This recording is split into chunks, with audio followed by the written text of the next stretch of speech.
ओम श्री गणेशाय नमः। प्रिय भक्तजनों, आज की इस वीडियो में आप सुनेंगे सावन मास महात्म्य का तीसरा अध्याय। सबसे पहले सुनते हैं भोलेनाथ और उनके एक सच्चे भक्त की कहानी।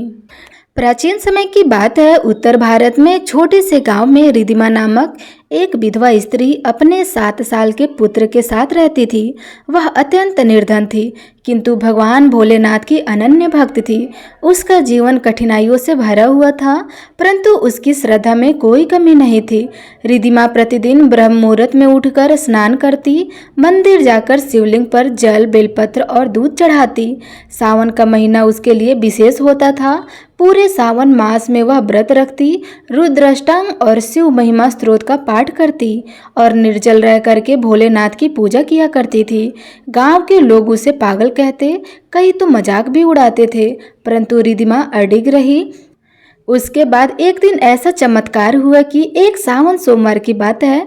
रिधिमा ने संकल्प लिया कि वह आज पूरी श्रद्धा से जल अभिषेक करके भगवान शिव से अपने बेटे के लिए सुखी भविष्य मांगेंगी। उसके पास जल और बेलपत्र के अलावा कुछ भी नहीं था। वह सुबह सुबह जंगल के मंदिर पहुंची और भोलेनाथ का जल अभिषेक करने लगी। उसी समय 3 डाकू उस जंगल में गुजर रहे थे। उन्होंने रिधिमा को अकेले देखा और सोचा कि शायद इसके पास कुछ गहने होंगे। वे उसके पास पहुंचे और उसका सम्मान छीनने लगे। रिधिमा डर गई, लेकिन फिर भी डरी नहीं। उसने शिवलिंग से लिपटते हुए कहा, हे भोलेनाथ, यदि मेरी भक्ति सच्ची है तो आज मेरी रक्षा कीजिए। जैसे ही डाकू उस पर हमला करने को आगे बढ़े, तभी भयंकर गरज के साथ आकाश से एक प्रकाश पुंज उतरा। उसमें से त्रिशूलधारी, गले में सर्पधारी, जटाधारी शिव प्रकट हुए। भोलेनाथ की भयंकर छवि देखकर डाकू कांप उठे और वही मूर्छित हो गए। भगवान शिव ने रिधिमा को आशीर्वाद दिया कि तुम्हारी भक्ति ने मुझे बाध्य किया है प्रकट होने को। तुम्हारा जीवन अब कष्टों से मुक्त होगा, तुम्हारे पुत्र का जीवन भी समृद्ध होगा। इसके बाद भोलेनाथ अदृश्य हो गए। गांव में एक ऐसी चमत्कार की चर्चा हुई। जब रिधिमा गांव लौटी तो डाकू पकड़कर गांव ले गए और उन्होंने अपने कुकर्म स्वीकार किए। सबने रिधिमा की भक्ति को सराहा। कुछ ही दिनों में उसके घर की स्थिति सुधरने लगी और भगवान शिव की कृपा से उसे जीवन में कभी कोई कष्ट नहीं आया। सावन मास में की गई सच्ची भक्ति और उपासना को स्वयं महादेव स्वीकार करते हैं। वे अपने सच्चे भक्तों की परीक्षा अवश्य लेते हैं, लेकिन अंत में उनकी रक्षा भी करते हैं। प्रेम से बोलिए शंकर भगवान की जय। अब आप सुनिए सावन मास के तीसरे अध्याय। सनत कुमार बोले, हे भगवान, आपने श्रवण मास का संक्षिप्त वर्णन किया है। हे स्वामी, इससे हमारी तृप्ति नहीं हो रही, अतः आप कृपया करके विस्तार से वर्णन करें, जिसे सुनकर हे सुरेश्वर मैं कृत हो जाऊं। तब ईश्वर कहने लगे, हे योगीश, जो बुद्धिमान नकव्रत के द्वारा श्रवण मास को व्यतीत करता है, वह 12 महीने में नकव्रत करने के फल का भागी होता है। नकव्रत में दिन की समाधि के पूर्व सन्यासियों के लिए 1 रात्रि में, गृहस्थों के लिए भोजन का विधान है। उसमें सूर्यास्त के बाद की 3 घड़ियों को छोड़कर नक्त भोजन का समय होता है। सूर्य के अस्त होने के पश्चाताप 3 घड़ी संध्या काल होता है। संध्या वेला में आहार, मैथुन, निद्रा और चौथा स्वाध्याय, इन चारों कर्मों का त्याग कर देना चाहिए। और गृहस्थ और यति के भेद से उनकी व्यवस्था के विषय में मुझसे सुनिए। सूर्य के मन पड़ जाने पर जब अपनी छाया अपने शरीर से दुगनी हो जाए, उस समय के भोजन को यति के लिए नक्त भोजन कहा गया है। रात्रि भोजन उनके लिए नक्त भोजन नहीं होता। तारों के दृष्टिगत होने पर विद्वानों ने गृहस्थ के लिए नक्त कहा है। यति के लिए दिन के 8वें भाग के शेष रहने पर भोजन का विधान है। उसके लिए रात्रि में भोजन का निषेध किया गया है और गृहस्थ को चाहिए कि वह विधि पूर्वक रात्रि में नक्त भोजन करे। और यदि विधवा तथा विदुर व्यक्ति सूर्य के रहते नकव्रत करे, और विदुर व्यक्ति यदि पुत्रवान हो तब उसे भी रात्रि में ही नक्त व्रत करना चाहिए।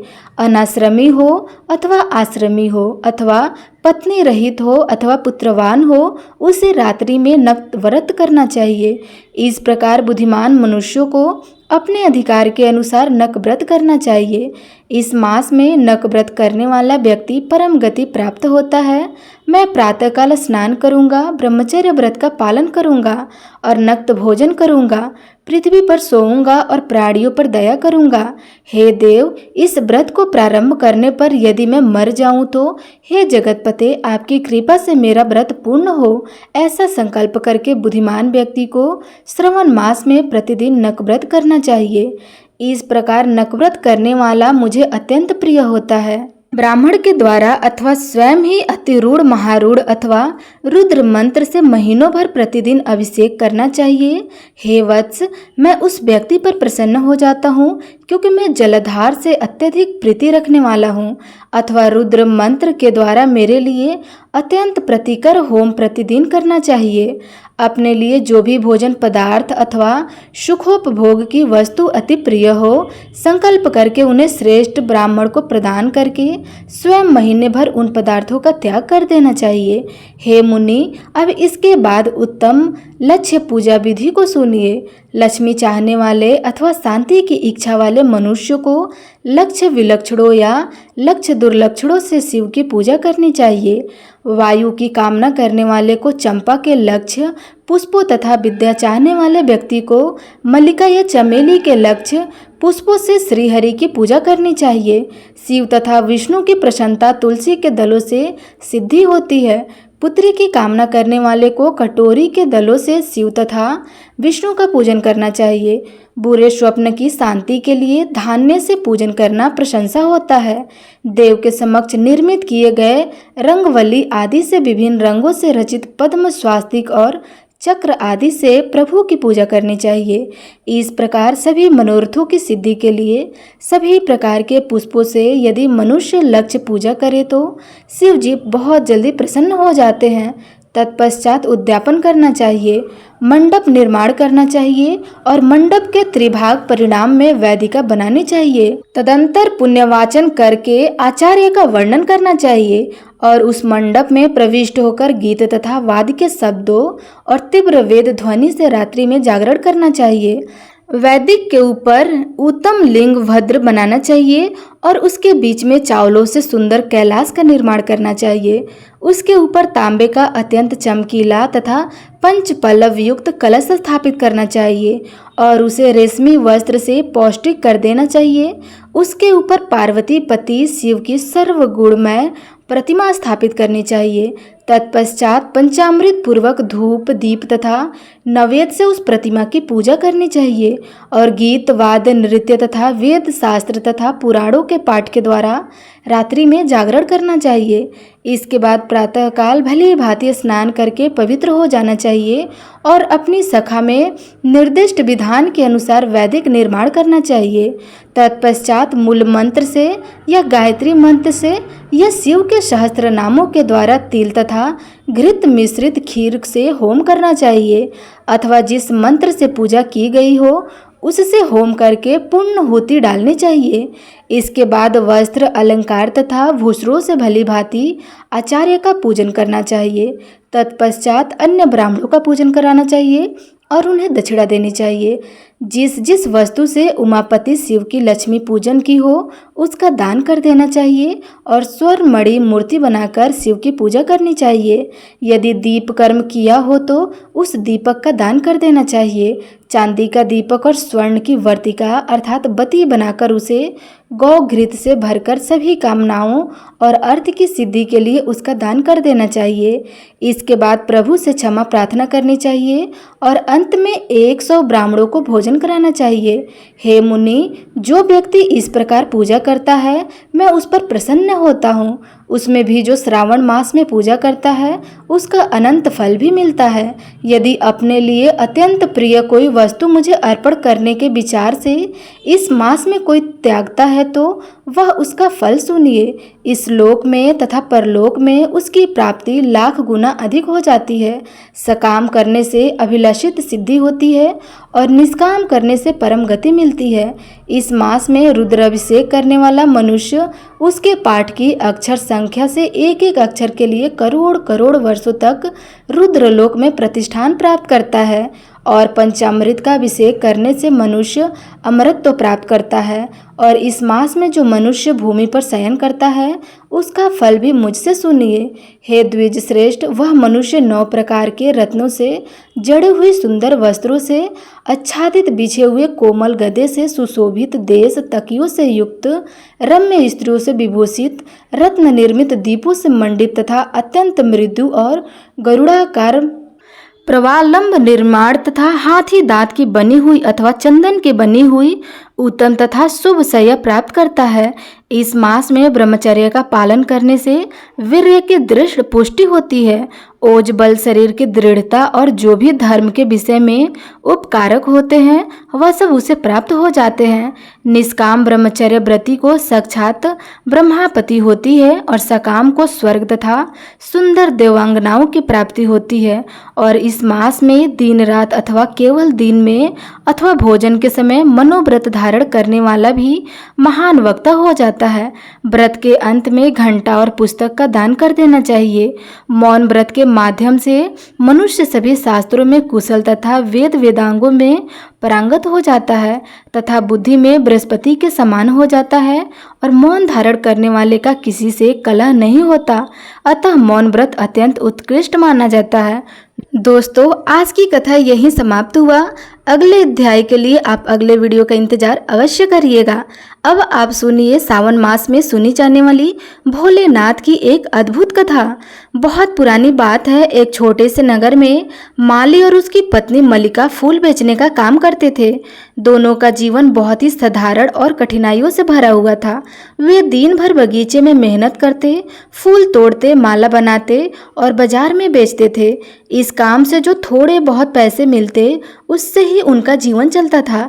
मलिका बहुत ही धर्मपरायण स्त्री थी। वह प्रतिदिन भगवान शिव को एक माला चढ़ाती और प्रतिज्ञा कर रखती थी कि सावन मास में वह हर सोमवार को एक सुंदर सी बेलपत्र और पुष्पों की माला शिवलिंग को अर्पित करेंगी।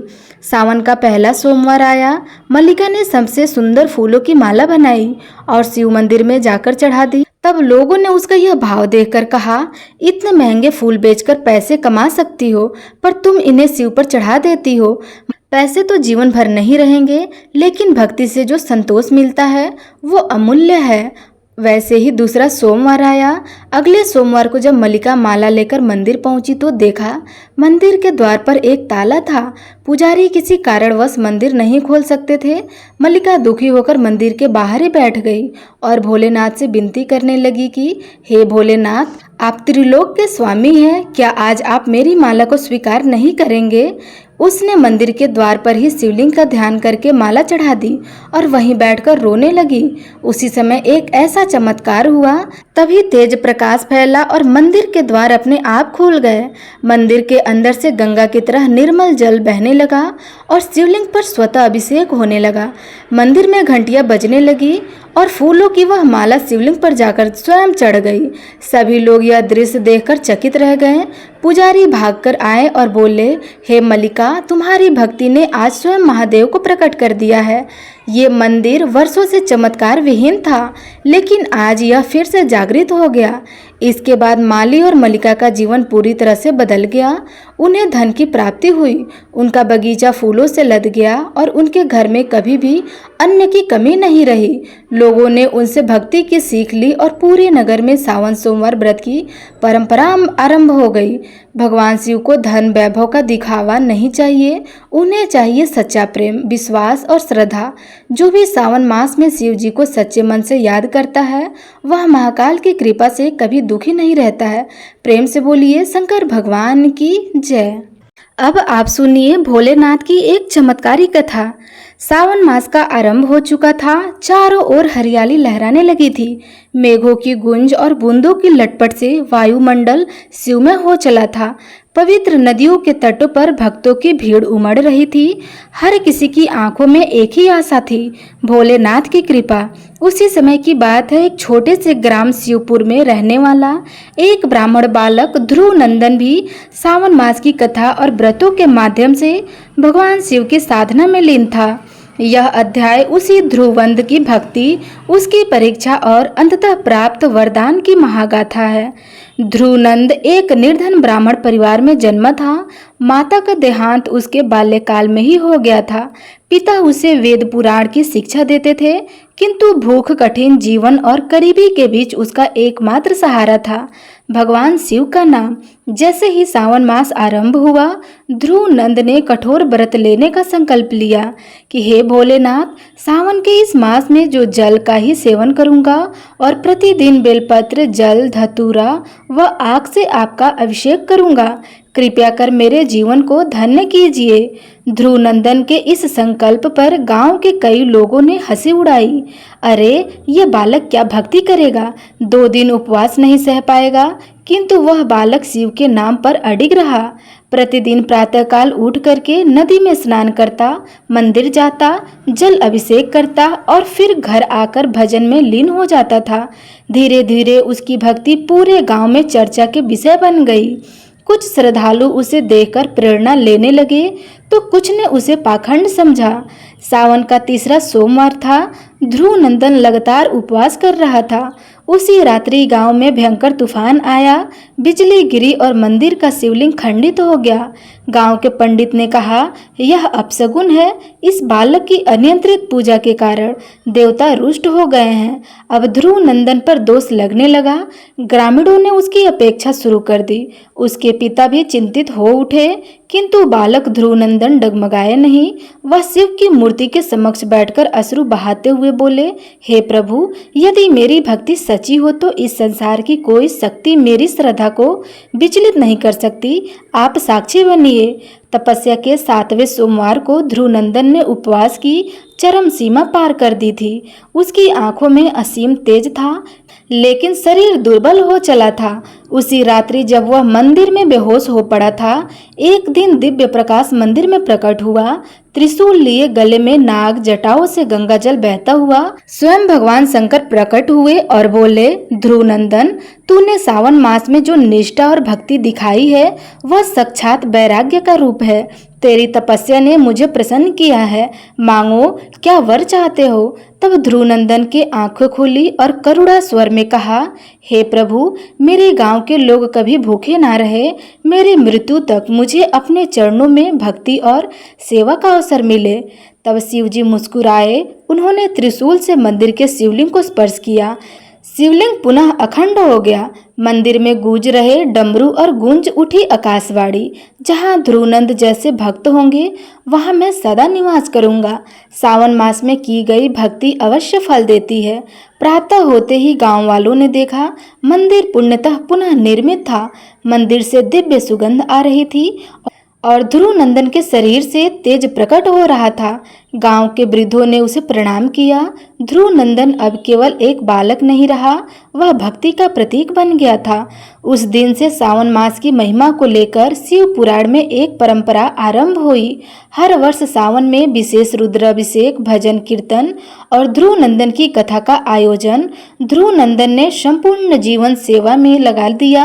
वृद्धावस्था में उसने समाधि ली और कहा जाता है कि जिस दिन उन्होंने देह त्याग की, उसी रात फिर से मंदिर में दिव्य प्रकाश प्रकट हुआ।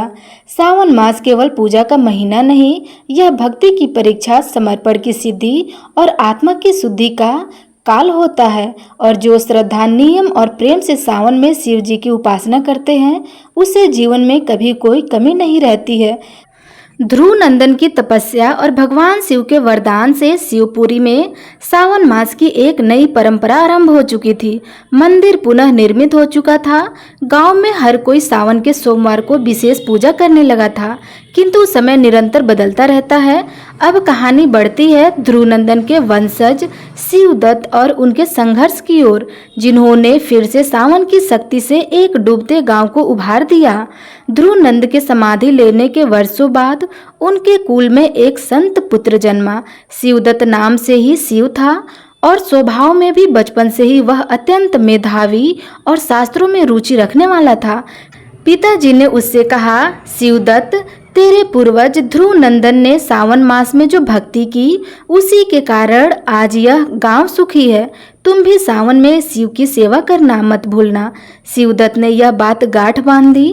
कालचक्र ऐसा घुमा कि एक समय शिवपुरी गांव में भीषण अकाल पड़ गया। न बारिश हुई, न खेतों में अन्न उगा, नदी सूख गई और तालाबों में जल नहीं रहा। लोगों ने सावन का व्रत भी छोड़ दिया। कुछ युवाओं ने तो यह कहना शुरू कर दिया कि सावन तो आता है हर साल, फिर भी हमारी हालत क्यों बिगड़ रही है। शिवदत्त ने लोगों को सावधान किया, भाइयों, सावन मास केवल उत्सव का समय नहीं, यह आत्मा शुद्धि का अवसर भी है। यदि हम श्रद्धा से शिव को पुकारे तो वे अवश्य उत्तर देंगे, किंतु कोई सुनने को तैयार ही नहीं था। शिवदत्त ने अकेले ही तप का मार्ग चुना। उसने कहा, जब सब पीछे हटते हैं तभी सच्चा भक्त आगे बढ़ता है। और सावन मास का पहला सोमवार आया। शिवदत्त ने नदी के किनारे एक कुटिया बनाई और वहां से शुरू किया रुद्रपाठ, महामृत्युंजय जप और अभिषेक। कड़ी धूप, भूख, मच्छर और अकेलापन, शिवदत्त सब सहता गया। उसके पास भोजन नहीं था, केवल बेलपत्र, जल और कुछ फल जो जंगल में मिलते थे। एकांत में शिव की उपासना करता रहा। सावन का तीसरा सोमवार आया। गांव में अब हालात और बिगड़ चुके थे। पानी पूरी तरह से खत्म हो चुका था। खेतों में दरारें लग गए थे। लोग दूसरे गांव जाने की सोचने लगे। एक रात शिवदत्त की कुटिया पर 3 साधु आए। उन्होंने शिवदत्त से कहा, हम तीनों भूखे हैं, 7 दिन से अन्न नहीं देखा, कुछ खिलाओ। तब शिवदत्त के पास केवल बेलपत्र और एक आम था जो उसी दिन उसे मिला था। उसने 3 टुकड़े किए और कहा, हे महाराज, यही मेरा संपूर्ण भोग है, कृपया स्वीकार करें। तीनों साधुओं ने आम खाया और जाते जाते कहा, तू सच्चा शिव भक्त है, कल तुझे दर्शन होंगे। शिवदत्त समझ गया तीनों साधु कोई सामान्य नहीं थे। अगले दिन शिवदत्त अभिषेक कर रहे थे, तभी एक तेज प्रकाश से कुटिया भर गई। वायुमंडल में घंटों की ध्वनि और गंधर्वों का संगीत गूंजने लगा। भगवान शिव प्रकट हो गए और बोले, वत्स शिवदत्त, तूने ध्रुवनंदन की परंपरा को जीवित रखा। तेरी तपस्या से मैं प्रसन्न हूँ। अब इस गांव का उद्धार होगा। तब शिवदत्त कहते हैं, हे प्रभु, कृपया करके गांव को फिर से हरा भरा कर दीजिए। तब शिव जी बोले, जो गांव सावन के प्रत्येक सोमवार को व्रत और रुद्र अभिषेक करेगा वहां कभी दुर्भिक्ष नहीं होगा। मैं स्वयं वहां निवास करूंगा। शिवदत्त के सिर पर हाथ रखकर भगवान अंतर ध्यान हो गए। प्रभु के जाने बाद आकाश में काले बादल घिरे, बिजली कड़की और जोरदार बारिश शुरू हो गया। गांव वाले दौड़ते हुए शिवदत्त की कुटिया पहुंचे। देखा वह मुस्कुरा रहा था। सावन के अंतिम सोमवार तक गांव में फिर से हरियाली आ गई थी। लोगों ने मिलकर नया मंदिर बनवाया और ध्रुवनंदन, शिवदत्त महादेव मंदिर और सावन में बड़ी पूजा की परंपरा आरंभ की। धीरे धीरे शिवदत्त की भक्ति की महिमा पास के गांवों, नगरों तक फैलने लगी। सावन मास को लेकर जागरूकता बढ़ने लगी। लोग मनाने लगे, जो सावन में शिव जी को सच्चे हृदय से स्मरण करता है उसका जीवन नष्ट नहीं होता। शिवदत्त ने अपने जीवन का अंतर्ध्यान शिक्षण और कथा प्रचार में बिताया। वह हर वर्ष सावन में बालकों को शिव महिमा, बेलपत्र का महत्व और सोमवार व्रत की कथा सुनाता करता। सावन मास कोई साधारण महीना नहीं, यह चेतना का संचार है। यह प्रकृति का शिव से संवाद है। जहाँ एक ध्रुवनंदन ने शिव को पृथ्वी पर खींचा, वही शिवदत्त ने उन्हें पीढ़ियों के बीच अमर कर दिया। इस कठिन समय में भक्ति न छोड़े। सावन मास में नियम, संयम और सेवा का मार्ग अपनाएं। जब संसार साथ ना दे तो शिव साथ अवश्य देते हैं। तो प्रेम से बोलिए, शंकर भगवान की जय, माता पार्वती की जय।